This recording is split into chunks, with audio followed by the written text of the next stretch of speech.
Everyone has seen a full-size train, but younger people may not remember a time when maintenance vehicles, special small railroad cars, were on the tracks to maintain the tracks.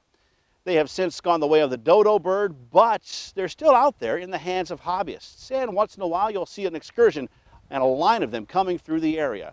We caught up with one particular excursion last summer at the PPL Riverlands in the Berwick area.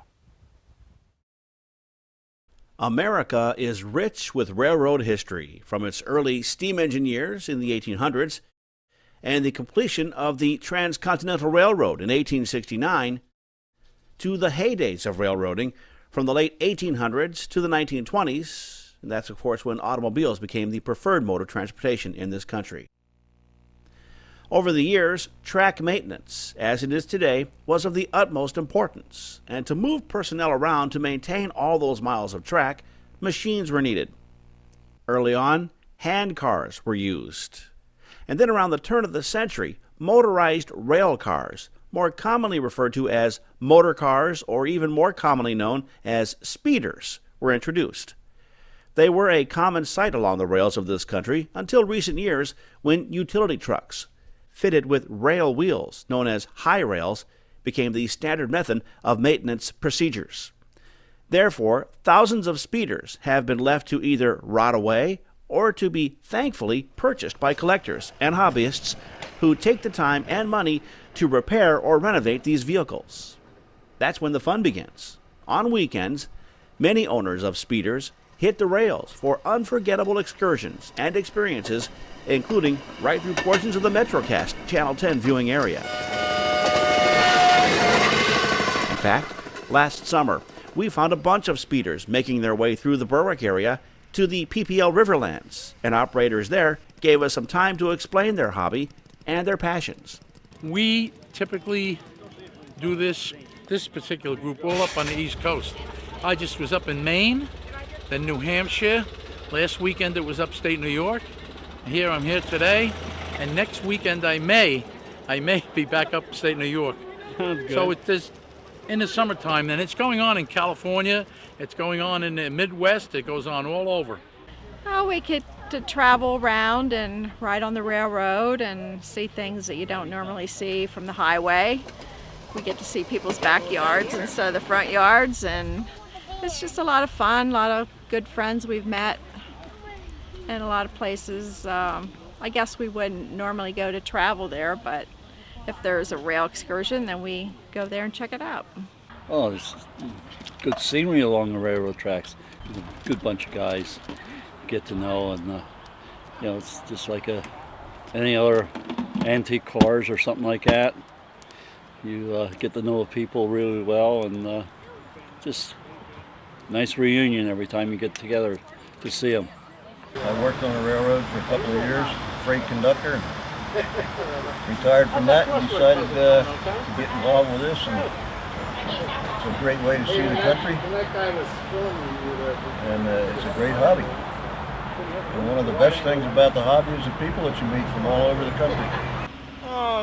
Just get out and seeing the scenery and being able to drive something. I mean, I couldn't afford a locomotive unless I worked for the railroad, and it still would not be mine.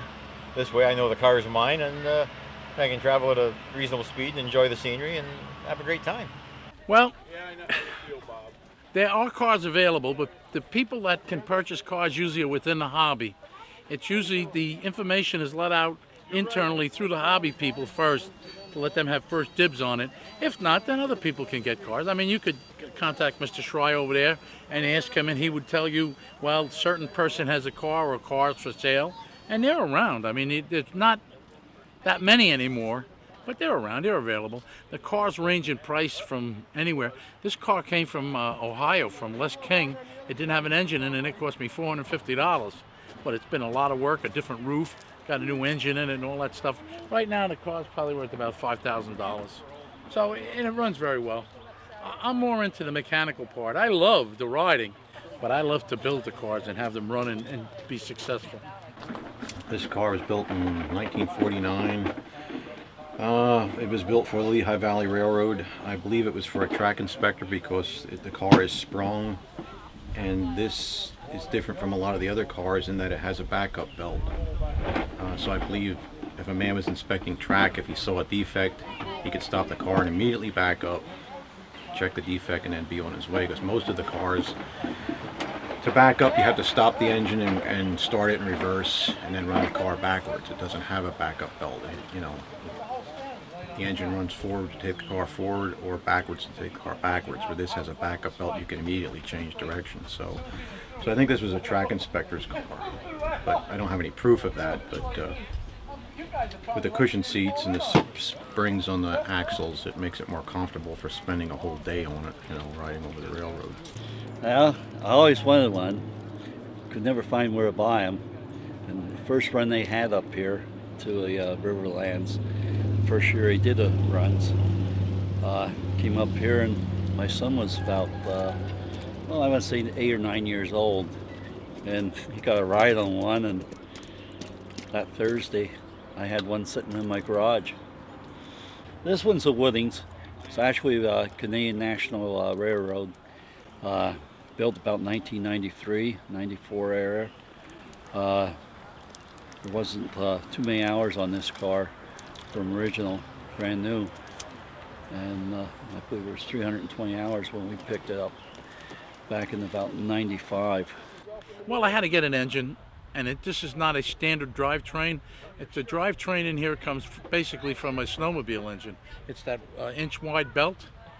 So the parts on here are basically snowmobile, and the transmission is a full synchro transmission from a golf cart. But I've seen it before in different phases, so I said, you know, let me try it. And the fuel mileage is good. The car runs, it's never let me down on the tracks, which is important. In fact, I just pushed this car behind me for about 5 miles because he had engine problems. So we're all in this together. We all, you know, everybody knows everybody. Why is this run more interesting than something a little closer to home for you? Short lines, like just you have here, a little short line, maybe 30, 40 miles. And they're quite willing to let you on the tracks for a fee, obviously, yes, we know that. And like I said, it's, John Cook says, you meet great people.